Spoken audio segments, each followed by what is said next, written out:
Et bonjour Boris, Bonjour Madeleine. merci Bonjour de à nous tous. rejoindre pour cet échange. Les corps insurgés, on change encore de décor, Euh, mais un roman euh, flamboyant également et qui nous emmène aussi dans diverses directions à travers sa forme et à travers les personnages que vous avez créés, que vous avez, comment dirais-je, euh, j'allais dire ciselé, je déteste ce mot, mais c'est pas grave.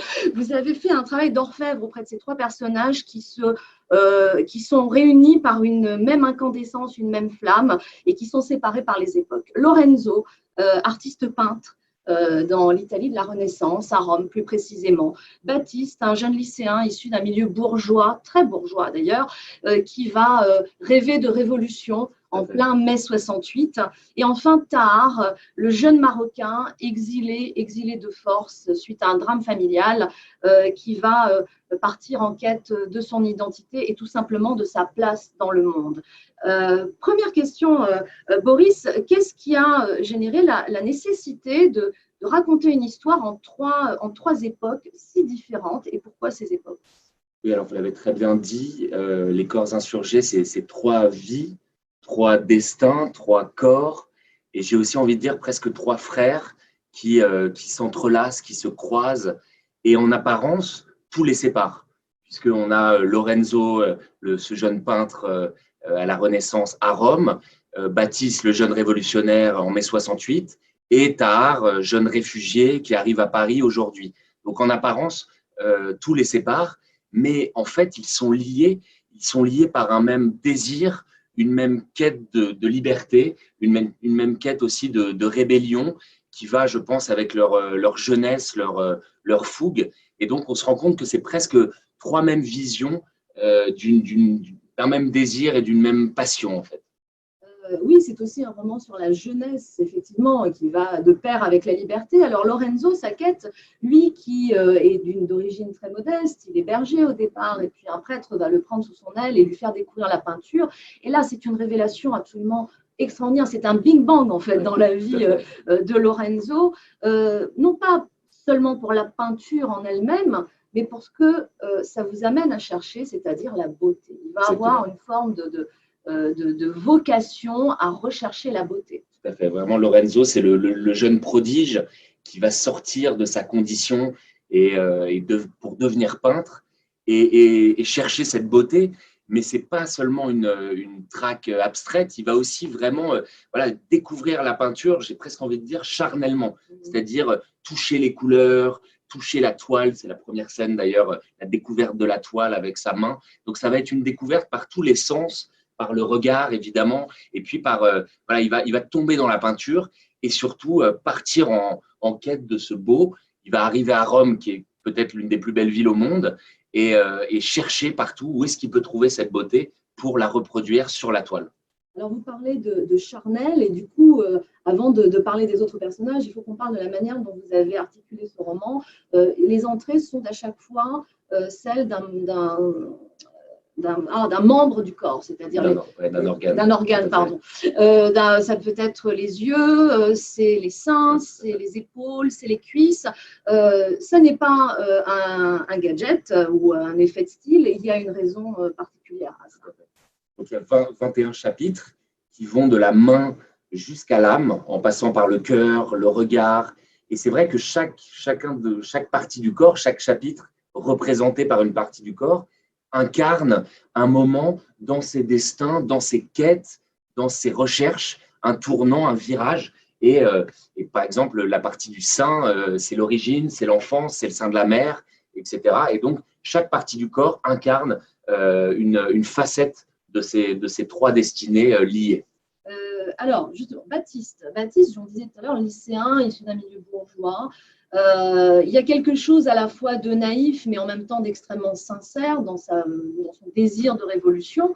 C'est à la fois le désir de révolution naturel chez tout jeune homme ou jeune femme, mais c'est aussi une révolution intérieure, une révolution sociale qui va l'animer. Tout à fait, Baptiste est issu d'un milieu très bourgeois et il va vouloir à tout prix s'extirper vers des mouvances révolutionnaires et essayer de changer le monde et de se changer, comme vous le dites, lui-même avec ce monde. Et donc, voilà, il y a ce désir, c'est presque l'un des personnages au début, en apparence, le plus incandescent et qui veut vraiment se révolter contre ce qu'il appelle le système, etc. Et donc, ça va être il va mettre à l'épreuve ce désir de révolution.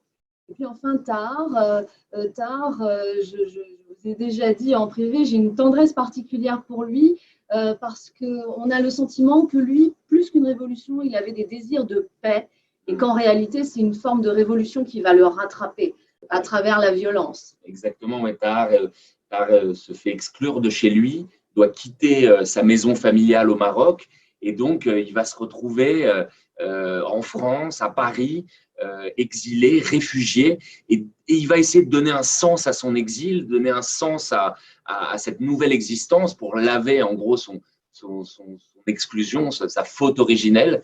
Et pour lui, ça va être vraiment, comme vous l'avez dit, une quête identitaire et une forme d'abord se trouver lui-même et trouver sa place dans ce monde complexe, qui est, je pense, l'une des grandes questions de la jeunesse aujourd'hui. Comment on trouve sa place dans ce monde qui nous entoure.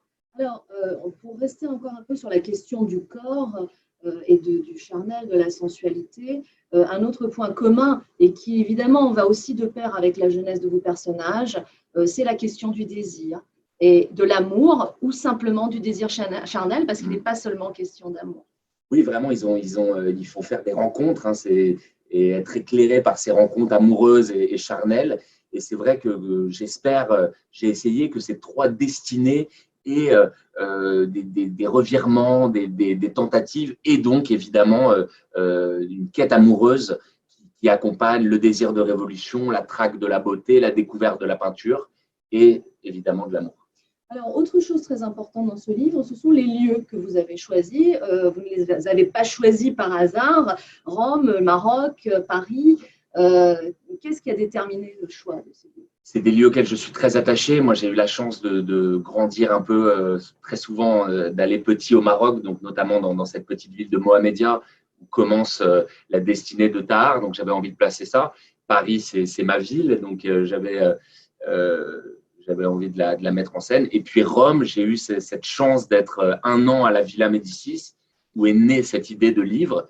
Et puis aussi une volonté par rapport à mes romans précédents de tenter de nouvelles choses, de m'approcher, alors ce qu'on pourrait appeler une sorte de roman historique, même si ça n'en est pas un, mais de changer les époques, de m'éloigner de ce qui m'entoure et de tenter le Paris de mai 68, la Rome de la Renaissance, de changer les décors.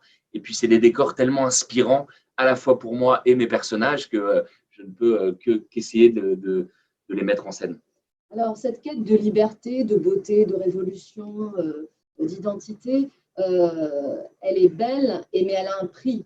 Ils vont tous, chacun à sa manière, en payer le prix, avec plus ou moins de retour sur investissement, si j'ose dire. C'est que certains vont peut-être aboutir à quelque chose, d'autres on ne dira pas à qui, quand, mais en tout cas, tout ça a un prix. Voilà. Non, mais pour revenir sur ces trois destins, c'est aussi trois passionnés. Et parfois, je les appelle mes trois flammes parce qu'ils brûlent. Ils brûlent l'un pour la beauté, l'autre pour la révolution, le troisième pour trouver sa place.